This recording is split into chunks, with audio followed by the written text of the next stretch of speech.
So recently there have been some questions that came up several times in the comments, so I decided to make the last video of this year the first Q&A on the channel and answer some of your questions. Because I feel like a lot of you could actually benefit from the thoughts I can give you on these topics. So without further ado, let's get started. And the first question that came up pretty often is, how did you acquire your filmmaking skills?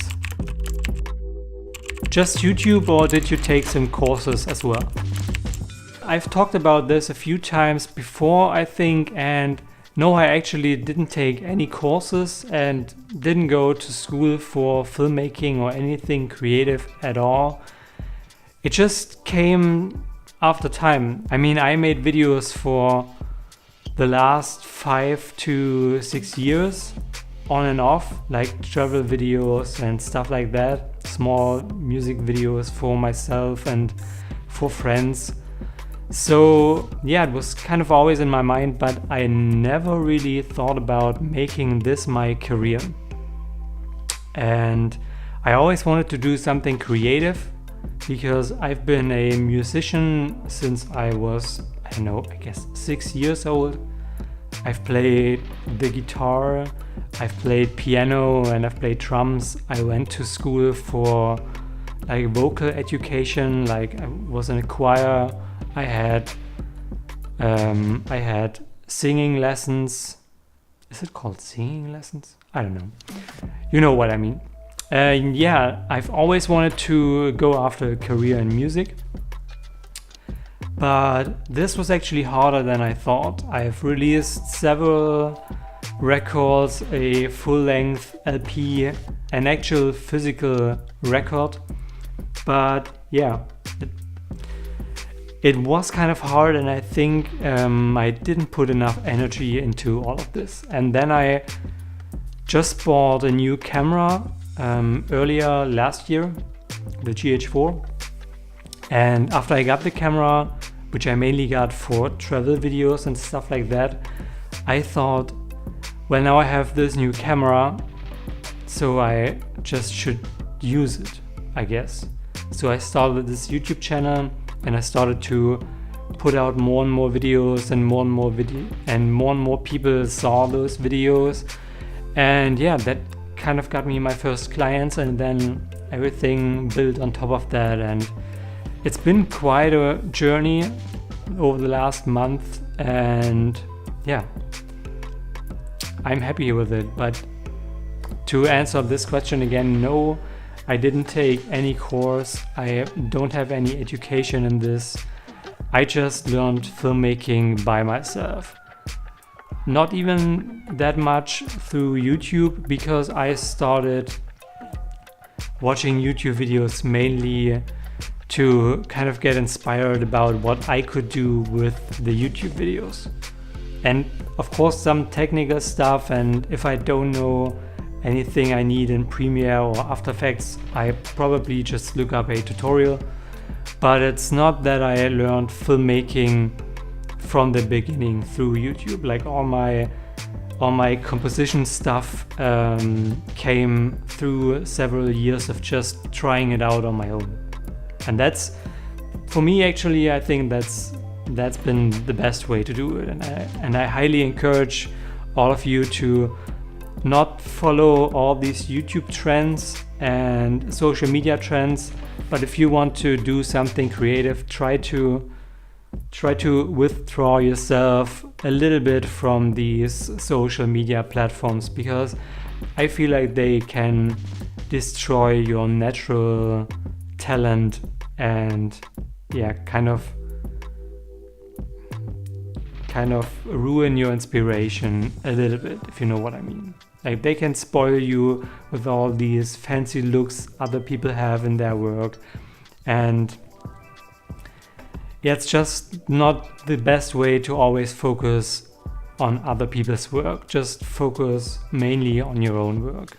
So the next question is a little bit of a basic one. Is 1080p 60 frames per second enough for starting a filmmaking business? This one is pretty easy. Yes, it definitely is. I know it's kind of an overused phrase, but don't focus too much on your camera, your gear, and what this camera can do. You always see these fancy 120 frames per second B-roll sequences, and that looks great, but guess what? 240 FPS looks even more epic. So there's always a better camera, but if you want to start filmmaking, just start it. Don't start it with your phone. I feel like this phrase, like use the camera you have, even if it's your phone, it's a little bit wrong, because your phone has a little too many restrictions, and yeah, the capabilities just aren't there to really get a kind of professional look.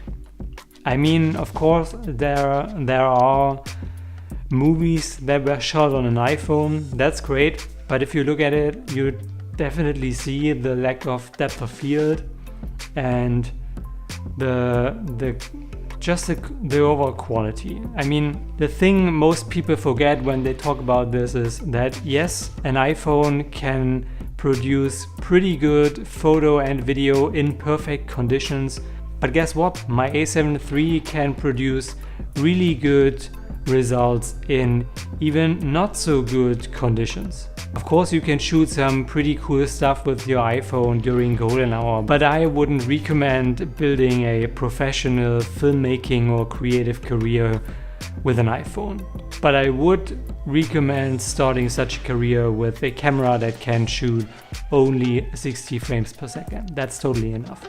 And if you need to go higher, don't underestimate the optical flow in Premiere or Final Cut.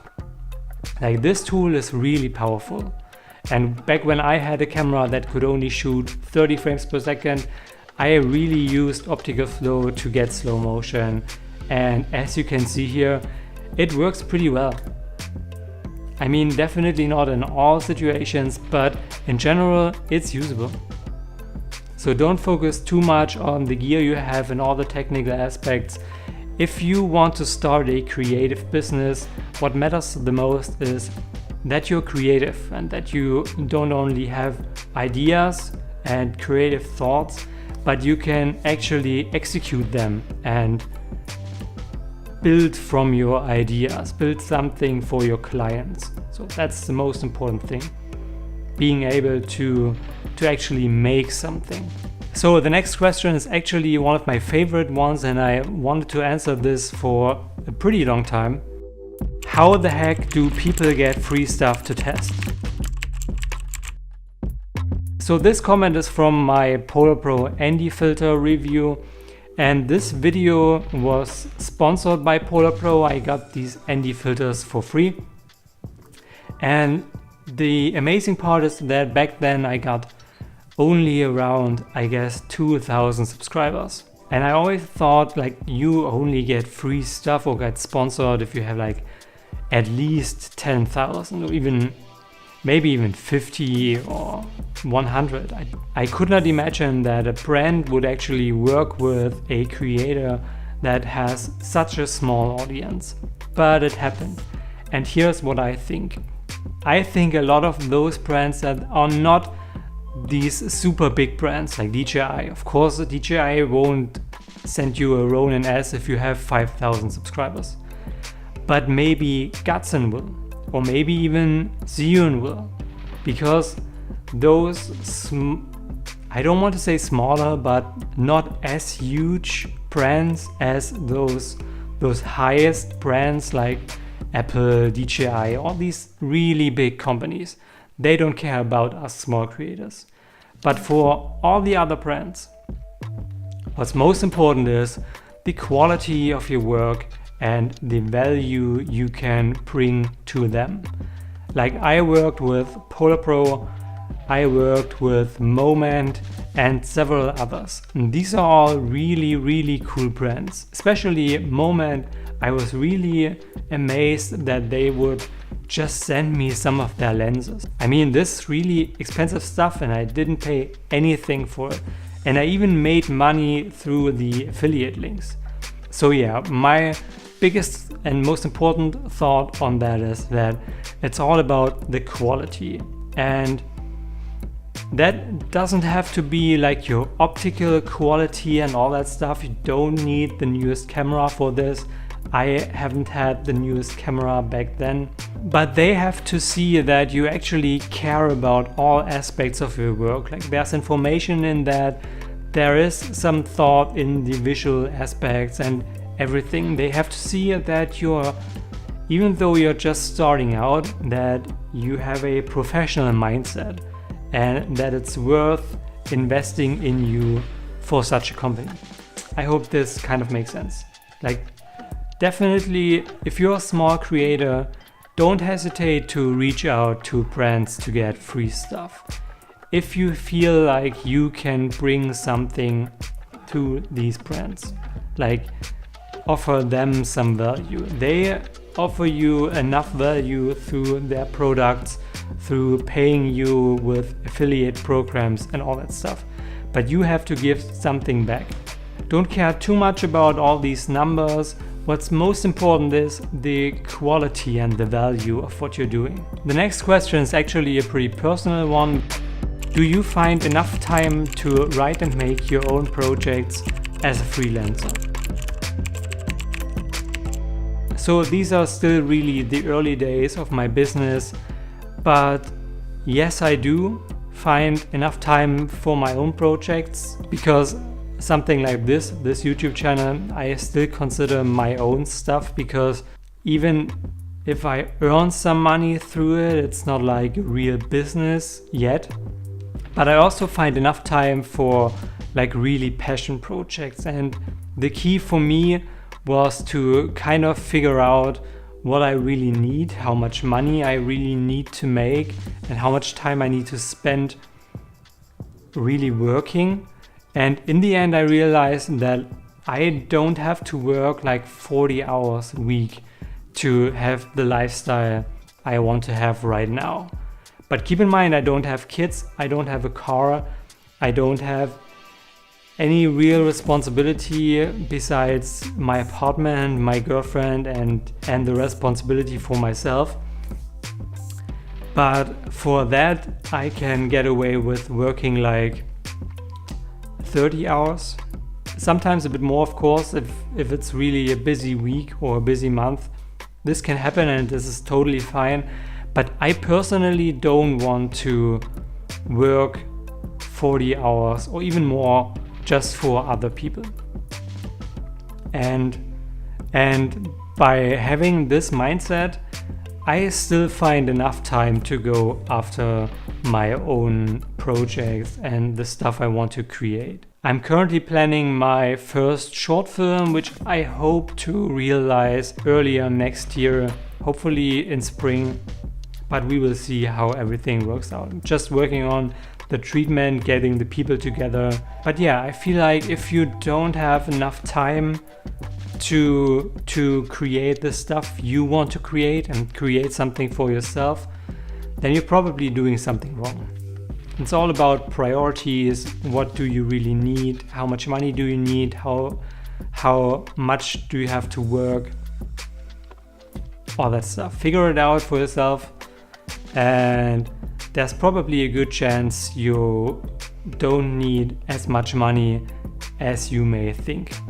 And the last question I want to answer is a common one. How did you nail focus on the Crane 2?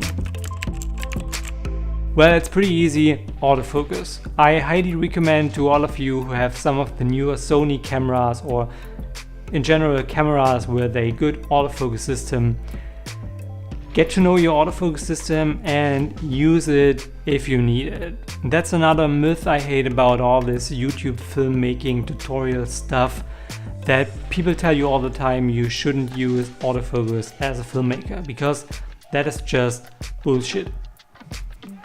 I use autofocus on almost every project, and with the newest Sony cameras it works really good. I highly recommend using autofocus if you have a camera with a good autofocus system.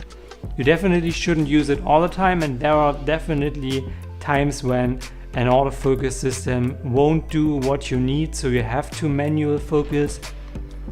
But especially working on a gimbal and working in run and gun scenarios, a great autofocus system is really good to have. And if you have it, make use of it.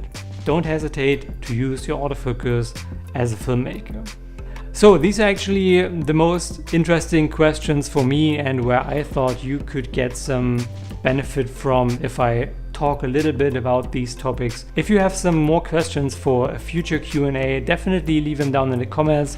I really appreciate all of your feedback. So I hope you guys found this video helpful. Make sure to give a thumbs up, subscribe to the channel if you haven't already, to see more filmmaking related videos like this one. And I hope to see you guys in the next video and in the next year.